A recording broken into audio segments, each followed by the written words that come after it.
नमस्कार। अगर जेपीएससी या जेएसएससी जैसे एग्जाम्स की तैयारी चल रही है, तो ये पता ही होगा कि झारखंड का इतिहास कितना महत्वपूर्ण है।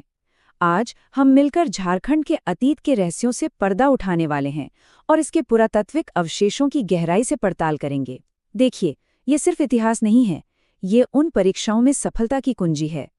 कभी सोचा है ये कैसे हो सकता है कि हजारों साल पहले रोमन साम्राज्य के सिक्के सिंहभूम तक पहुंच गए और इसको की वो प्राचीन गुफाओं में जो चित्रकारी है वो हमें झारखंड के इतिहास के बारे में असल में क्या बताती है। तो आज के इस विश्लेषण में हम इन्हीं सवालों के जवाब ढूंढने के लिए एक डिजिटल पुरातात्विक यात्रा पर निकल रहे हैं और राज्य के शानदार इतिहास को परत दर परत, जिले दर जिले उजागर करेंगे। अच्छा, तो सारी जानकारी को अच्छी तरह से समझने के लिए हमने इसे 5 आसान हिस्सों में बांटा है। हम झारखंड के अतीत के एक छोटे से परिचय से शुरुआत करेंगे, फिर घटनाओं के क्रम को समझने के लिए एक टाइमलाइन देखेंगे, उसके बाद जिलों के हिसाब से एक डिटेल्ड सर्वे करेंगे, फिर जो भी हमने सीखा उसका सार निकालेंगे और हाँ, सबसे आखिर में एग्जाम के लिए सबसे ज़रूरी पॉइंट्स का एक तेज़ी से रिविजन करेंगे। तो चलिए शुरू करते हैं। इससे पहले कि हम किसी खास कलाकृति को देखें, एक पल रुक कर सोचते हैं, आखिर हमें इन पुराने बर्तनों और औजारों की परवाह क्यों है? क्योंकि आप देखिए, हर एक खोज एक पहेली के टुकड़े जैसी है, जो हमें झारखंड के इतिहास को फिर से बनाने में मदद करती है। और इसे समझना न सिर्फ दिलचस्प है, बल्कि एग्जाम में सवालों का सही जवाब देने के लिए भी बहुत जरूरी है। ठीक है, तो अपनी सभी खोजों को समझने के लिए हमें एक तरह के समय के नक्शे की जरूरत है। चलिए एक क्रोनोलॉजिकल टाइमलाइन सेट करते हैं। यह समझना कि कोई चीज पुरापाषाण काल की है या मध्यकाल की, हर आर्टिफैक्ट को झारखंड के इतिहास में उसकी सही जगह पर रखने की चाबी है। तो ये टाइमलाइन हमारी गाइड है।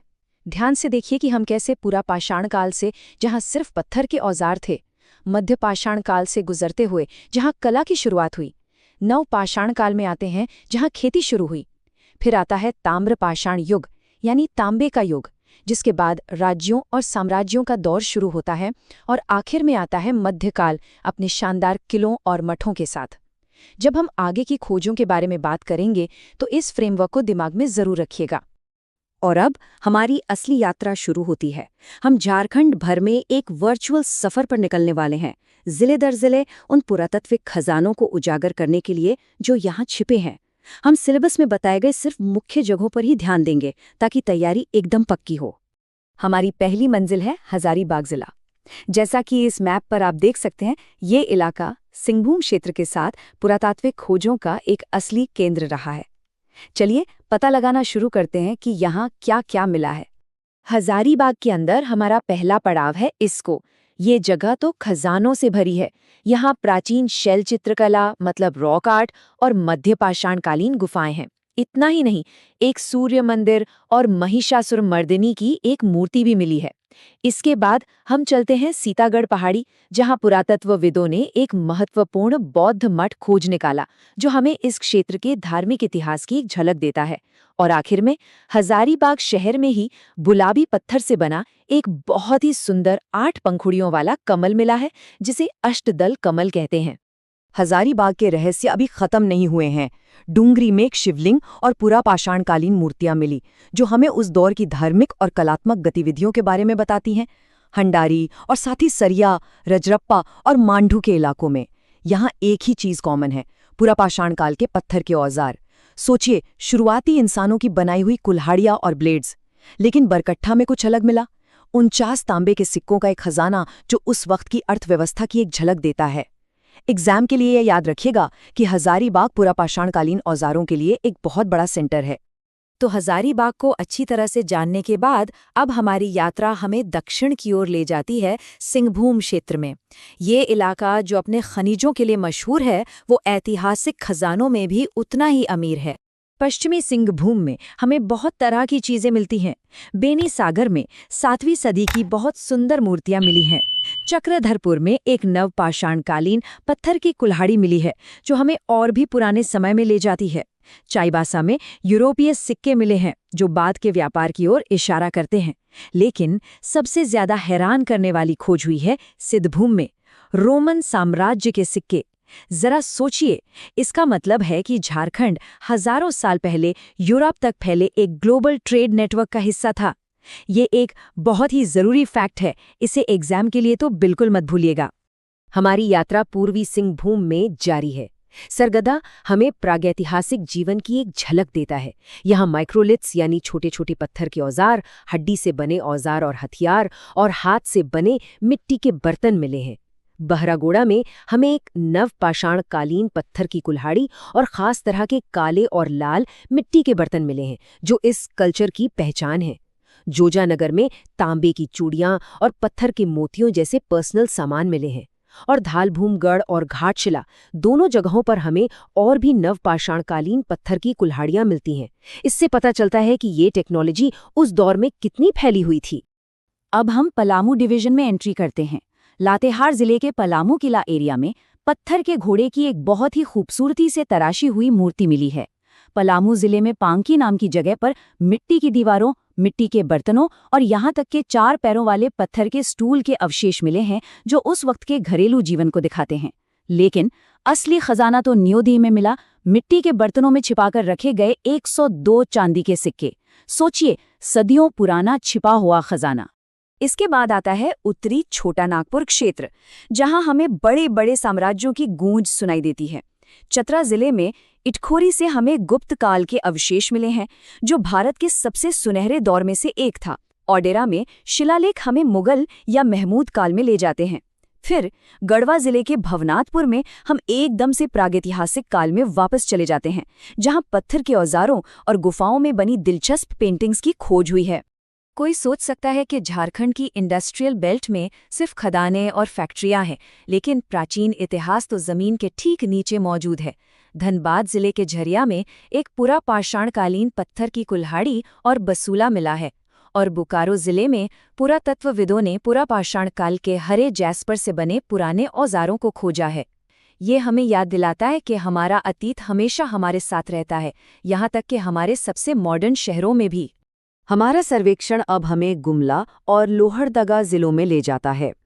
गुमला के बसिया में हमें तांबा और लौह युग के औजार मिले हैं, जैसे तांबे की कुल्हाड़ी और लोहे का भाला। नवलगढ़ किला 600 साल पुरानी एक बहुत ही प्रभावशाली इमारत है, लेकिन लोहरदगा जिले में कुछ बहुत ही अनोखा मिला, एक घोड़े से खींचा जाने वाला रथ।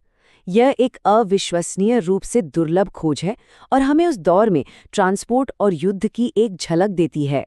मध्य पठार की ओर बढ़ते हुए हम रांची और खूंटी को देखते हैं। रांची जिले के नामकुम में तांबे की चूड़ियां, लोहे के औजार और तीर के सिरों जैसी चीजें मिली हैं। ये बताती हैं कि यहाँ एक ऐसी बस्ती थी जहाँ लोग रहते थे, काम करते थे और शिकार करते थे। खूंटी जिले में मुरहू से तांबे के सिक्के और खेती के औजार मिले हैं, जबकि तोरपा की पहचान पूरे ताम्र युग के एक गांव के रूप में की गई है, जो हमें उस समय के एक पूरे समुदाय की तस्वीर देता है। और आखिर में कुछ खोजें किसी एक जगह से नहीं, बल्कि बड़े इलाकों से जुड़ी हैं। जैसे टुमपुरी नाम की जगह पर मिट्टी के बर्तनों के अवशेष पाए गए, और पूरा का पूरा पलामू क्षेत्र नवपाषाणकालीन औजारों के लिए बहुत समृद्ध माना जाता है। ये दिखाता है कि झारखंड का पुरातात्विक इतिहास सिर्फ कुछ हॉटस्पॉट्स तक ही सीमित नहीं है, बल्कि पूरे लैंडस्केप में फैला हुआ है। ठीक है, तो हमने पूरे राज्य का दौरा कर लिया है और दर्जनों खोजों को देखा है। अब आता है रिवीजन के लिए सबसे जरूरी हिस्सा। चलिए इस सबको एक साथ जोड़ते हैं। जिलेदार जिले देखने के बजाय अब हम इन खोजों को टॉपिक और टाइम पीरियड के हिसाब से समराइज करेंगे। ये जानकारी को एग्जाम के लिए दिमाग में सेट करने का एक बेहतरीन तरीका है। चलिए अपनी टाइमलाइन को फिर से याद करते हैं। पुरापाषाण काल के लिए हमने हजारीबाग और झरिया में पत्थर की कुल्हाड़ियों जैसे सबूत देखे। मध्यपाषाण काल के लिए इसको की वो शानदार रॉक आर्ट और सरगदा के माइक्रोलिथ्स को याद रखिए। नवपाषाण युग का अच्छा खासा रिप्रेजेंटेशन चक्रधरपुर और बहरागोड़ा जैसी जगहों पर मिली पत्थर की कुल्हाड़ियों से होता है।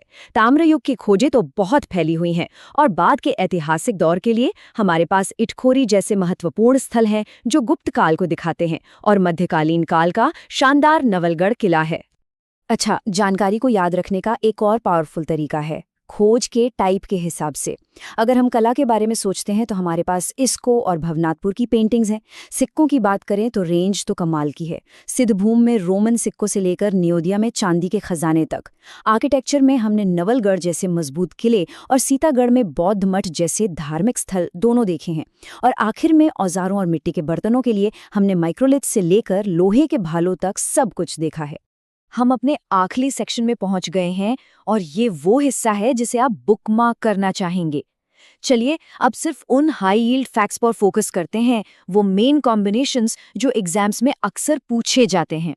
ये 7 कॉम्बिनेशंस आपके रिवीजन के लिए सोने जैसे हैं। इश्को शैल चित्रकला, बेनीसागर 7वीं सदी की मूर्तियां, न्योदिया 102 चांदी के सिक्के, नवलगढ़ किला 600 साल पुरानी संरचना, इटखोरी गुप्त काल के अवशेष, सिद्धभूम रोमन सिक्के और सीतागढ़ पहाड़ी बौद्ध मठ। हमारी सलाह है कि इस स्लाइड का एक स्क्रीनशॉट जरूर ले लें। ये एक परफेक्ट रिवीजन शीट है।